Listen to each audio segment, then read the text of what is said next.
Hi, my name is Miriam. Hi, my name is Marwa. Hi, my name is Alaba. My name is Kotoria. Hi, my name is Amaya. So today we'll be talking about climate change. I feel like climate change is something that should be taught more and spoke about more. It's something that we mention from time to time only when we start to see the effects. But when we aren't seeing the effects, we literally don't care about it anymore. Like, and if the effects are good, like if it's winter time and it's sunny outside and it's warm, nobody really minds. But nobody thinks about the fact that it's warm in winter. I agree with her. I feel like we should be taught about climate change more because if we don't learn about it and like try to prevent it, like it's gonna hurt us in the future. I also feel like people don't acknowledge that climate change is affecting us now. Like there's a lot of hurricanes going on in the Caribbean islands, and Antarctica is melting, so the sea levels is rising, which is very very dangerous because mo- a high percentage of the world is near water. So if the sea levels rise, then the whole world will be covered in water. So we have to like start making contributions little by little. To add on to Katoria, I feel like a part of her statement is 100% true. The world is getting impacted, but not our side. So because we're not physically getting impacted directly, we don't really care as much. But then also we have to think about the other half that is getting directly impacted. To add on to Amama, I also agree with Katoria too because people think we aren't as affected right now, and I feel like because it's not taught in schools that people don't care for it as much or set it aside. But I feel like if it's taught more, then people can figure out ways to care about it more. I think it's important to teach students about climate change because it will most likely affect the generations to come. And it will just help them be prepared and to learn like what actions they can take for climate change. Honestly, I feel like climate change, we get told what to do, but not how to do it, and they don't get more into depth. For example, recycling. Everybody says recycle, recycle, recycle. But what is recycle? Some people know what that means, so some people can do it, but they choose not to, and others genuinely do not know what recycling means. So they're affecting the society without even knowing that they're affecting the society. And some people generally do not care, but also I feel like that goes into say that they don't know much about climate change because if you know about how that's affecting people right now and how that will affect us in our future, you genuinely would care. Policies that I would implement to like help combat climate change is that I would like if any schools around the United States or the world, I feel like everyone like the schools should invest their money into getting solar panels because yes, solar panels are very expensive, but it lowers the cost of energy by thousands of dollars every single year. The sunlight is our best renewable energy literally in the whole world because there's always sunlight consistently. Like the sun is not like fossil fuels. Fossil fuels take billions of years to renew, but sunlight is natural. It's shining right now. So I feel like that would definitely be a policy that I would definitely implement. To go into Katoria, I feel like that just gives the question as is the cost not worth the investment? Like, yes, you could spend millions and millions of dollars, but this is science we're talking about. Not everything is black and white. It's many more colors to it. So yes, some things may be right and some things may be wrong, but that just goes into you were on the right path, just not down the right road. It is affecting us, but we don't really see it as it being affected by us because, like she has said, the weather is January and the weather was just good like last week, and that's not really good. So like it is affecting us, but we're not really seeing it as it affecting us. I feel like everything goes as to the overviews, like how you view the topic itself. But if you don't know nothing about the topic, your opinion about the topic is going to be different all the time. And I feel like this should be start getting taught as soon as a child enters pre-K because you could of course you could teach the basics about it, teach a kid how to recycle and like teach the basics about it because if you don't start it from youth, they're when they get as soon as they get older they're not going to know what it is. because majority for the first 20 years, 22 years of our lives, we're in school consistently. 90% of our day is in school. So you have to start it in school and teach it here so that we can take those whatever we learn back home and also implement whatever we learned in school to help contribute to helping climate change. Harlem's actually being affected by that because the carbon emissions is actually way higher in Harlem than anywhere else downtown. Downtown, there's not a lot of construction, there's not a lot of highways around there, so there's not any carbon emission. But people in Harlem, especially in minority communities, are have a higher rate of getting asthma and like breathing problems because of the carbon emissions that are happening down here. That's why most of the highways are around our areas because they know that poor communities and poor communities are consistently going to suffer. They're not going to build a highway downtown, and of course they're going to want the air to be cleaner down there, but the air is horrible around here. So we are definitely getting affected.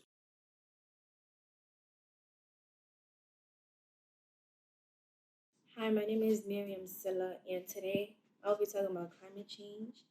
I feel like climate change does impact me, but not like specifically Rando. I feel like it impacts like people in Florida and Buffalo because Buffalo they just recently had a blizzard which really affected them. Many people died, didn't have electricity, and for Florida, I feel like it's always hurricanes over there, and many people die from that. And for us here in Harlem, I feel like it affects us, but we don't really see it as it affecting us negatively because it could be warm. It could be warm in January, but we won't really see it as it being bad. And I feel like it's important for us to be taught this in school, starting young, because if we learn about this in school, we're gonna like continue to learn about it while we're going to middle school and high school. But I feel like it should just be taught more so we can learn about the impacts. My name is Victoria Roberts. I will be answering a question about reparations. What do you think about the idea of reparations as a way to repair the historical negative generational impact of colonization in America and slavery on Black people in the United States and the other world? Reparations is a really, really good idea, but it depends on what we do with the reparations that we're getting. If we use the reparations to invest back into our communities, then that would be more suitable. But if we use the reparations for our own personal benefit so, like, for example, some people, if they get reparations, they will probably go to the designer store and buy a whole bunch of designer, which is not doing nothing for you. When reparations to literally give back for all the work that Africans put into building the whole world. For example, yes, slavery happened in the United States, but majority of the slaves went to the Caribbean islands, and some of them were enslaved in Africa also. So I feel like most of the reparations will have to go back to Africa as a whole because most slaves were taken away from West Africa and brought to the Americas and to the Caribbean islands. And Africa is still consistently being drained by the Western civilizations up to today. Hi, my name is Mao Kanate, and I go to school in Harlem, New York. I think the idea of reparations cannot fully repair the historically negative impact it had on Africa and the U.S. Due to the fact that there are still generational scars, and Africa still to this day is still affected by the colonization. Most of West Africa was impacted by the French, and most of Europe, and to this day, Africa is still being affected by that. And I feel like reparations won't fix that, but it is a start. And mostly reparation is not only about money, it's also about opportunities, like opportunities of education. There's still multiple people in Africa who have no right, who don't have the right to an education, don't have the right to healthcare and things like that. I feel like reparations should be brought up in school because it shows children that like they have a chance to live, like they have a chance to not repair their life, but to have a new start and a new beginning for their life. But still, at the end of the day, reparations will never fix all the old things that happen and the history.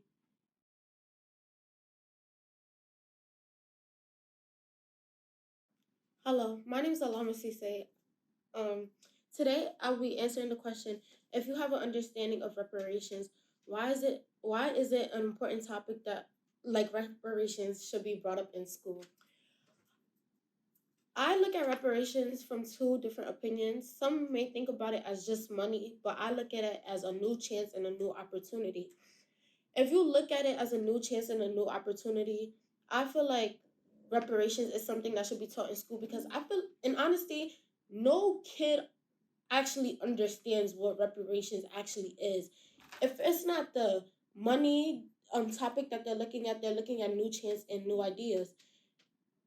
New chance is something that, especially a community like Manhattan needs, especially in this school where I go to, where it's just a primarily black school. Some kids look at the way they're born as just their fate, like they were born into a bad community, a bad society, so their overall life is just gonna be bad. But reparations is something that could teach the kids like there's more to life than just what you're surrounded by. It's what you could gain, what you could get, what you fight for. Reparations, you fight for it, you gain it, and you have to go out and speak for it. And if you never do that, you're never really gonna get reparations. So I feel like it's something that should be taught in school, because you could get multiple different ideas, and I feel like honestly that's all what life is about. It's always evolving, it's always needing new opinions, new ideas. Kids in Manhattan need the reparations, not the money, not the money side of reparations, but more so the new chance side. Because if you grow up and you see the same thing every day, like you see you're coming to school, you don't like the neighborhood they're coming to school and come to see, you see your same type every day. It's really, you really think it's nothing more to life than what you see every day. But once you step outside of that and you start to see there's differences to life, there's more than what you've been living for the last past like 15 years, you're going to want more. And I feel like reparations is wanting more and getting more. For you to want more, you have to find a way to get it, and the only way that can happen is through reparations. Hello, my name is Amaya Anderson. I'm from Harlem, New York. I would like to start by saying I feel like I personally don't know enough about reparations, and I think I should be taught more about it in school, and everyone should be taught more about it in school. During February is when we learn the most about Black history, and I feel like struggle is highlighted, or maybe the backstory or the communications, but I feel like reparations should be taught more, because without reparations, like there's no progress made. I feel like there has been broken promises about reparations. I think the action should be put behind it if reparations are provided, and research should be done about who was taken from the most, or who, what was stolen. To me, reparations mean giving back what was stolen. I think people have it as money based, but I think it's also about property, land. And reparations doesn't mean everything's fixed. Reparations means a start, and talking about reparations isn't the start. The action being put behind the reparations will be the start. I'm also a poet, and a line I stick by is, "This is not a reparation, it's a commemoration." And that's about seeing more Black representation, because just because you start to see representation does not mean that, oh, this is the start for everything. This is progress, but this should have originally have happened. So it's just a commemoration to those who didn't have the opportunity to see this.